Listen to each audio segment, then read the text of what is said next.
So two hobbies I've had for the last couple of years now are playing video games and rock climbing. And one thing I notice more and more as I go to the climbing gym or hop online to play video games, it seems like I'm getting older and older and everyone participating in these games is getting younger and younger.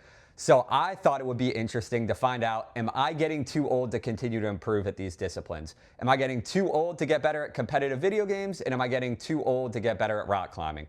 I'm coming up on 30 years old, so I figured, what better time than now to put these to the test? So to find out if my rock climbing grade can climb higher than my Overwatch SR, I'm going to set a couple baselines here and lay out how we are going to be comparing my Overwatch skill and growth to my rock climbing skill and growth. Starting with Overwatch, right now in the game they have a system called SR or skill rating. That is a very concrete number. Basically, if you win a game, that's going to go up. If you lose a game, that's going to go down. So it doesn't matter how much time you play for, it's strictly skill-based. Other games like chess and such have very similar skill rating systems. Now, rock climbing, on the other hand, has a bit of a subjective system, but it's concrete in the form that there's a number. So there could be arguments over the actual grade of a boulder. If something's graded a V5, you'll have people saying that's an easy V5 or a hard V5. But at the end of the day, at least there's some concrete grading system.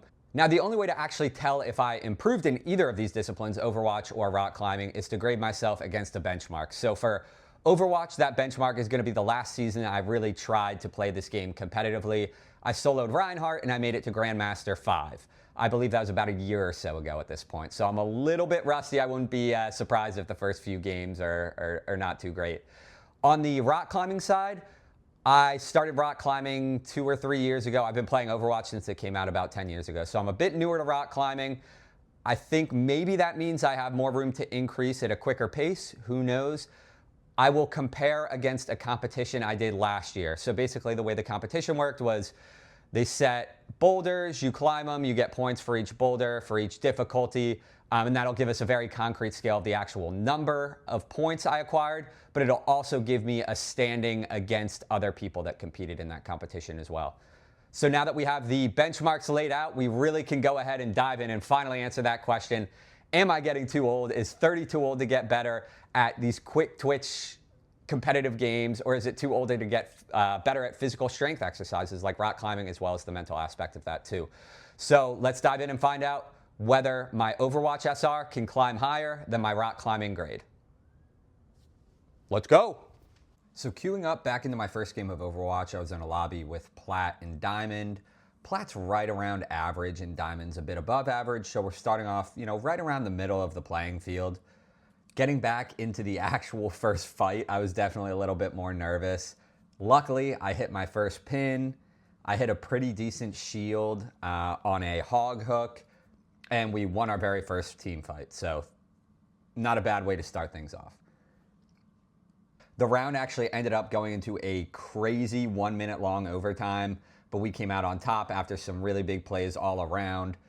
Round 2 went to OT again, and I gotta say my heart was absolutely racing. My hands are shaking, I'm sweating, but I ended up sort of messing up a shatter that I should have probably just held.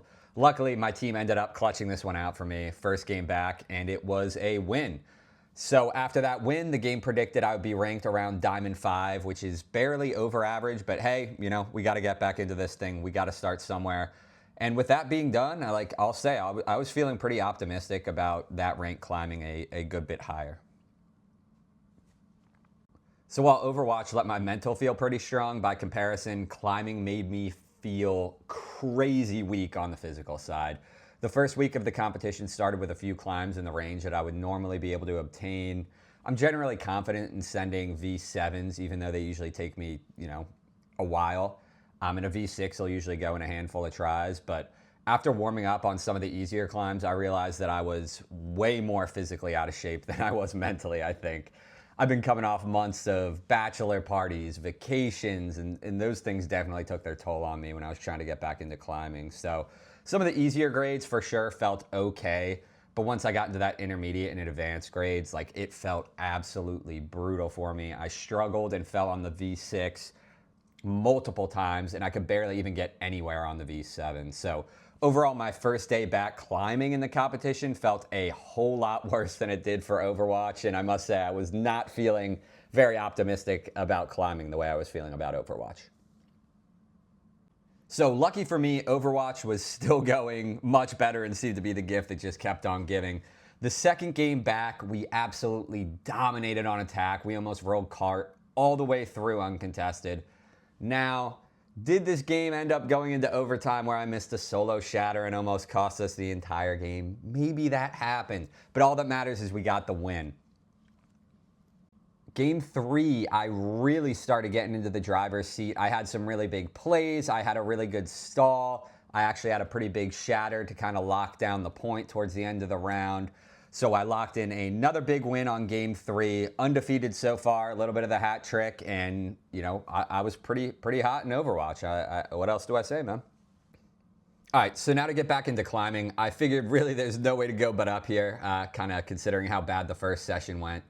And the way the competition actually works is there's going to be a new set of climbs every week for a total of 6 sets. So that basically means, hey, we set, 7, 8 climbs at a time, about once a week. So while the first set didn't go great for me, I was really hoping the second set would go better and I'd shake off some of the rust. Luckily, that did end up happening. Fortunately, I was actually climbing with some of my friends this time around. I think that helps a lot, not only with the morale, but it also helps you learn those little tips and tricks that can just make things a bit easier. So the lower graded climbs up through V5 all felt pretty easy here. I hit a real wall on the V6, but rather than getting super discouraged, I saw a lot of other people who are also struggling, and that helps mentally. When you see other people that are stronger than you also can't send it, you go, all right, I'm not bad. I'm just struggling a bit here. So I ended up working through it after a bunch of tries, then made my way onto the V7. And now on the first set of climbs, again, if you remember, I could barely get anywhere on the V7. This time around, I got it second go. I think I would have flashed it if I stuck the first move, but it is what it is. So with my confidence back a little bit, I even started putting in a few tries on the V8, and I was making some real progress here. Normally, I'd shy away from trying this V8 till I could do all the V7s, but I put so many tries on that V7 the first day and put a whole bunch more tries in it this day. I didn't end up getting that, but what did end up happening a few days later after constantly trying this yellow V7 is that I ended up sending the black V8 instead. And V8 is the hardest grade I have ever sent up until this point. So I'm already sort of back at my peak. It really only took 2 sessions. And the crazy thing is that I wanted to see if I got lucky. So I tried the black V8 again, and I was able to actually repeat it. So feeling pretty confident now. I got everything up through the V7 in this set, including the V8. Climbing performance was a bit more rocky so far than Overwatch, but I was starting to really get a bit more optimistic now. Going into Game 4, I'm feeling pretty hot. I'm coming off 3 wins. Maybe I was feeling a little too hot. We lose first point. We're about to lose second point. They're almost at 99%, but somehow our Orisa absolutely clutches up, flips point almost entirely on our own, but we're not out of the woods yet. We still have a lot of progress to get through here. Luckily, I hit a pretty, we'll just call it what it is, a very lucky fire strike. Our May hits an absolutely massive freeze. We somehow lock down this point. Now we're on to third point. This is the deciding point. Things started out good on third point. Great news for us, but they actually only ended up getting even better. I hit a pretty big shatter. May with another massive freeze. I locked down play of the game as well as another win. So that's 4 in a row. What else am I going to do besides Q Game 5? Game 5, we load in. It's one of the newer maps I'm a bit less familiar with, but you know what, I'm not going to sugarcoat this one. This just felt like one of those games where matchmaking was on your side. I mean, I could have been holding the controller upside down and we would have got a win. So it was a pretty easy 3-0. And at this point, I see the screen after I get the win and I realize, holy, I'm already predicted to rank in Grandmaster 4. So that's already higher than the last time I played. So in my mind right now, I'm like, oh my gosh, I didn't completely lose it. And last time I played, Grandmaster 5 was my absolute peak. So the fact I'm already above that is crazy to me. I guess I haven't completely lost it, but there's still a lot to go. So I queue up, load into Game 6. It's actually a really crazy game. So things weren't looking very good here at all for us on attack. We were really struggling to cap second point. I ended up hitting a pretty big pin on the Orisa off the map. Then I actually just walk back around, take the same exact Weaver flower I took to pin the Orisa off the map, back up to high ground, hit another pin. While I get those two picks, our Xion nails down a few and has a really big ult. We end up capping second point, get that in the bag. Then for defense, actually, the attacking team now ran into the same problem we did where they really struggled to cap second point, but they weren't as lucky as us.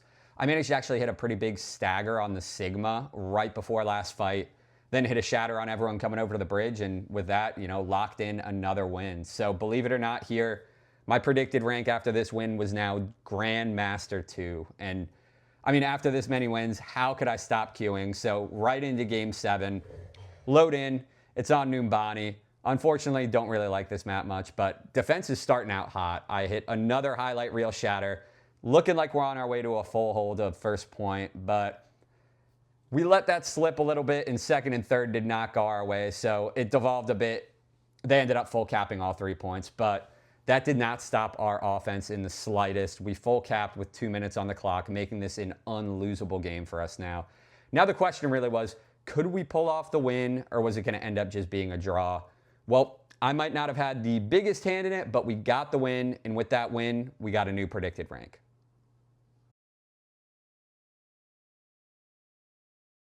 Champion 5, dude, let's go!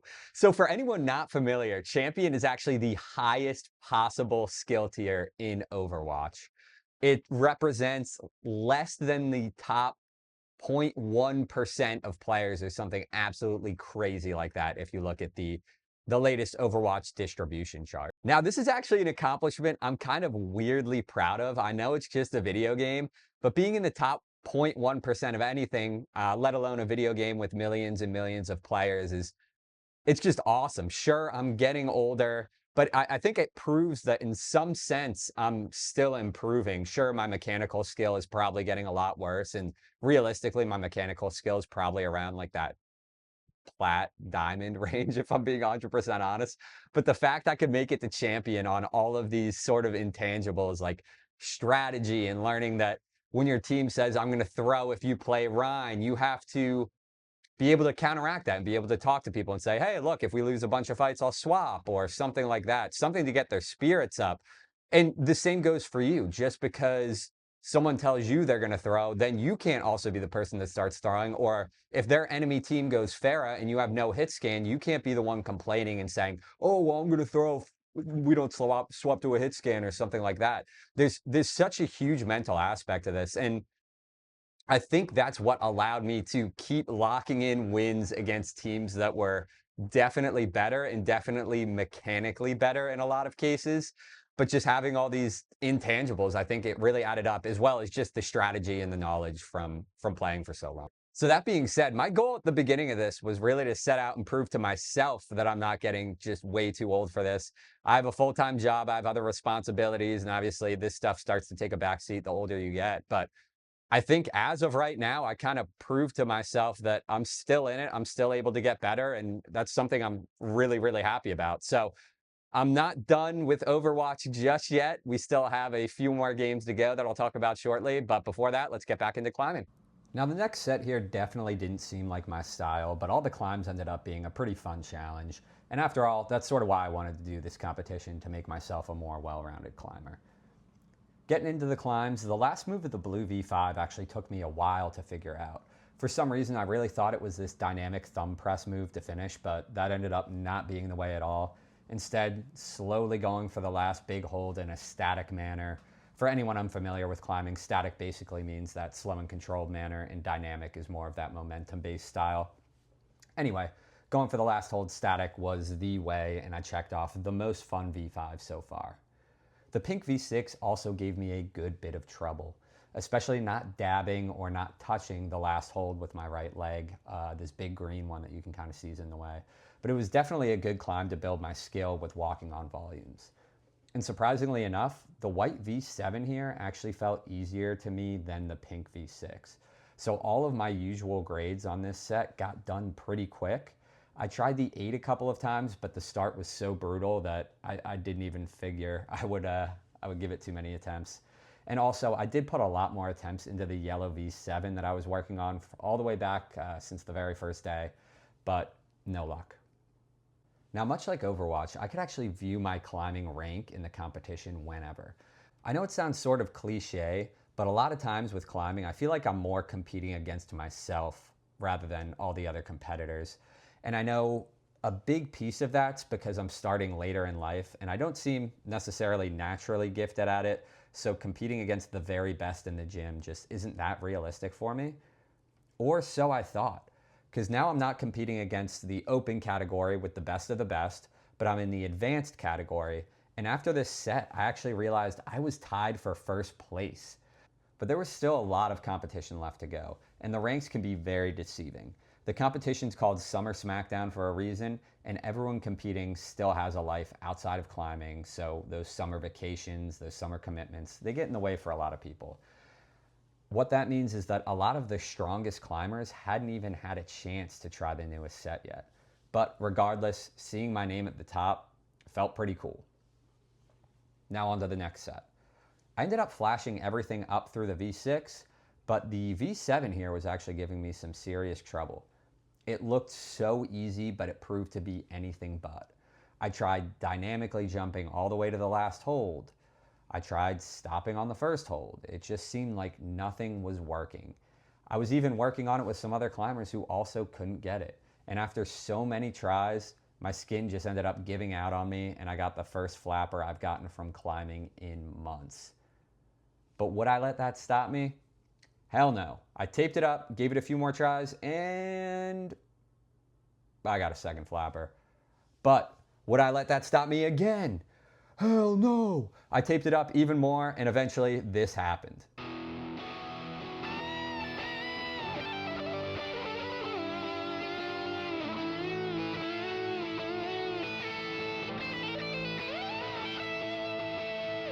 With this V7 finally under my belt, I was back in first place, but there was still one last set to go. And I knew I wouldn't hold first place for long. I was only first because no other competitors have really had the chance to climb this new set yet.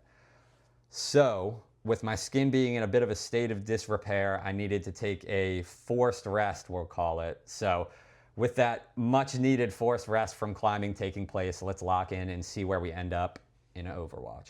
All right, last day of Overwatch. I'm 7 games in, nothing but wins so far, 3 games left to go. Right now, I know I made a big deal out of getting placed champion. I'm more tentatively placed champion, if that makes sense. The way Overwatch works is you have to play 10 placement games, and it'll predict your rank throughout these 10 games, but you don't actually get your final rank until you finish that 10th game. And I'll tell you this, you definitely don't want to start feeling too comfortable because Overwatch, again, is one of those games, if you win, your rank goes up. If you lose, it goes down. And right now, since I've been winning, placements have been great for me because they disproportionately affect your rank. So typically to move from a rank like Grandmaster 5 to Grandmaster 4, you'd have to win 4 or 5 games. In placements, you might have to win a single game and you go up 100% of that rank and you're all the way to Grandmaster 4. That's awesome when you're winning. When you're losing, you can obviously see that has a massive negative impact as well. So we're at the point where can we win these last few games out and stay champion? Or if we lose games, will we lose a disproportionate amount of SR, go back to GM, or maybe even potentially Masters? One way to find out. Let's queue up. With so much on the line, game 8 started off terribly, and it just kept getting worse. I tried to lock in and put myself in the mindset that I simply could not afford to lose this game. We were behind, sure, but as overtime came into play and we capped point, I felt the adrenaline really starting to rush, and I felt like we could win this game. I partially blocked a shatter, returning a 3-man of my own, outplaying their Rhine. Mina Xi'an followed up. Things were looking great, but unfortunately, it wasn't enough. Game 8 was my first loss so far. But honestly, losses are expected in Overwatch, and the fact I made it this far without losing one was amazing. I took a minute to reset. I told myself that game 9 was going to be back in the winners column, and what do you know? We got my favorite map, Kings Row. And the game ends up being an absolute barn burner. Both teams full cap. We're first to defend in extra innings, and we stopped them short of the third. We're gearing up for about as cinematic of an ending to Game 9 as you can get when all of a sudden, yep, someone from my team just left and we ended up losing the game. Absolute bummer for sure, but what are you going to do except put it all on the line and cue Game 10? We load into Game 10, and I'm about just as locked in as I can be. We're defending first. I hit a huge shatter. Would I have also just solo shattered a Bastion because I don't like playing the Bastion? Sure, but who cares? I even swat the Jetpack Cat out of the sky. We don't even let him cap first point. Now, attack isn't a gimme at all, but it should be pretty easy, right? Yeah, it actually ended up being pretty easy. And we lock down the win. So now, the biggest question is, where did I end up ranking? I went 8-2 in placements, but how much did those 2 losses matter? Did they drag me all the way back to Grandmaster or lower? I don't know. We'll have to find out right after our last climbing session. All right, so to set the stakes for the last week of the climbing competition, last year, the top 4 competitors from every division, so that being, the top 4 intermediate climbers, top 4 advanced climbers, top 4 open climbers, etc., got to compete in person in semifinals. And when you compete in person in semifinals, it was an in-person gym event with like a crowd there. You only have a certain amount of time to climb each boulder. Everyone's cheering, everyone's screaming.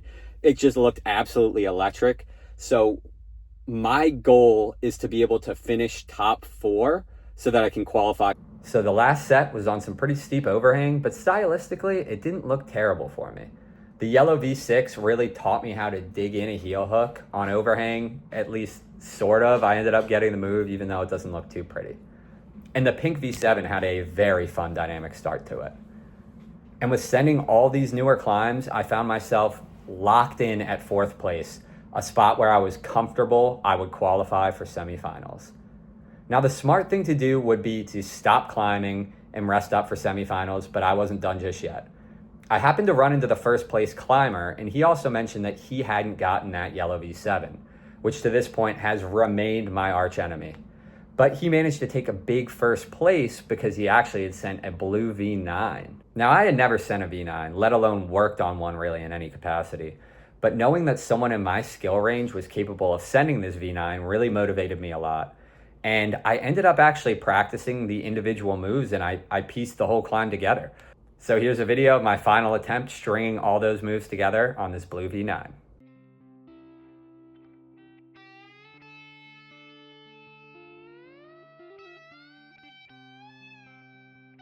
It probably looks like I just fell, but what really happened was I pulled up on that pocket and all of a sudden something in my forearm felt like it popped. I'd done this move like probably 5 times already in isolation, so I knew I could do it, which really was frustrating. But you can see in the video before I even hit the ground, I'm already holding my arm. And over the next few minutes, the pain just felt like it got worse and worse. But what hurt probably the most is realizing, oh my gosh, semifinals are a week from the day that I hurt myself. There's no way I'm gonna be able to climb in these things even though I qualified for them. So pretty much my entire goal of this climbing competition felt like it sort of slipped through my fingers here. Yeah, so it's been a couple weeks since I hurt my arm, and as you can see, I can actually like open and close my hand all the way now. I can like turn it. I was doing some light hangs, doing some pull-ups, so it's getting a lot better. But perhaps even, more important and a little bit crazier is that last year, yeah, the top 4 from every division got to qualify, but it turns out this year, it's only the top 4 from Open that are competing in the semifinals in person. So they're actually just giving out prizes to everyone else that placed top 3 in each division. So I do miss that prize as well because I got 4th. But I would have loved to do the semifinals. If they had it again this year, I would have qualified being top 4, which would have been great. But it would have been such a bummer because I wouldn't have actually been able to compete the way my arm got injured. So weirdly enough, it all worked out. All right, so now that it's all said and done, what increased more, my Overwatch SR or my rock climbing grade? Well, in terms of rock climbing in 2025, I ended up in 13th place. I sent not a single V8. I sent 4 of the V7s, all 6 of the V6s, and I ended up with roughly 15,000 points. Now, this year for 2026, I ended up sending a single V8, which is a huge improvement. I sent 5 of the V7s rather than just 4. I still sent all of the V6s, and this time I ended up actually in 4th place with almost 17,000 points. Now for Overwatch, I went from Grandmaster 5, which represented roughly the top 0.3 or 0.4% of players, all the way up to Champion, which represents less than the top 0.1% of players. So my Overwatch skill also definitely improved and skyrocketed to a level way higher than I would have expected. So at the end of the day, the question I set out to answer is what would increase more, my Overwatch SR or my rock climbing grade? And I started trying to come up with stats and percentages and ways to calculate this. But I think what I learned is I don't really care. Like, I'm just happy that first off, I got better at both of these, but that I am still able to do both of these, especially with that injury that I suffered towards the end rock climbing. So at risk of sounding really sappy, I think I want everyone to have a big takeaway from this video that first off, it's never too late to start. You're never too old to start. But I think maybe even the bigger takeaway is I don't know if it matters that much about how good you are at something or how much you improve it. I think rather it matters a whole lot more how much you actually enjoy it. And like, for real, I know that sounds super tropey and super sappy, and it's not the most fun, concrete answer you could get. But while I was actually working on this, I was watching an interview with the guitarist from Cage the Elephant, and he got a question like, you know, for all the aspiring guitarists out there, what's the biggest piece of advice you would give them? And he responded by saying, you know, just practice every day and have fun, because if it's something you love doing and you end up getting to do it for a career, that's awesome. And if you don't end up getting to do it for a career, then you got to spend your whole life doing something you loved. So that's a realization that I don't think I had before I made this video, and it's clicked with me now more than ever that it's not always about how good you are at something. It's just, you know, you do it for the love of the game. You're not going to be able to do it forever. And I know I'm actually not that old, being 30, but it really feels like I'm getting to that age where, you know, my health and things like those are slipping away, you know, little by little. So just enjoy being able to do what you do, love what you do, and I'll talk to y'all next time.